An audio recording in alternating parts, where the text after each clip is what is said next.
Bonjour à tous. Ce mardi, les bourses européennes se redressent légèrement, exception faite du Bel20 qui est pénalisé par le détachement de coupons chez Belgacom et GBL.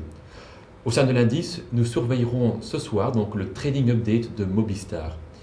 Les analystes prévoient que le groupe de mobilophonie reverra à la hausse ses prévisions pour l'ensemble de l'année. En effet, la Cour d'appel aurait cassé la dernière décision du régulateur concernant la baisse des tarifs de terminaison. Alors, Mobistar devrait gagner 13% sur ces fameux MTR.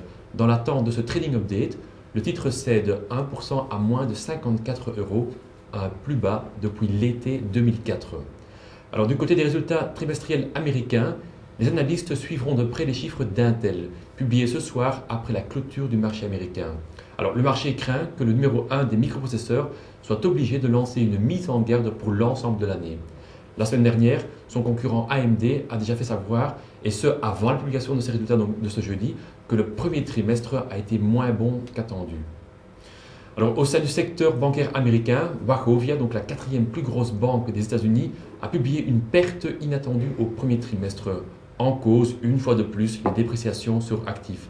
Alors, il va de soi que les résultats de JP Morgan Chase de ce mercredi et de Citigroup vendredi seront déterminants pour l'évolution future du secteur bancaire déjà bien malmené depuis plusieurs mois.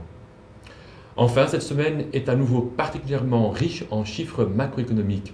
Aujourd'hui et demain, nous aurons vu sur l'évolution des prix à la consommation et à la production pour le mois de mars.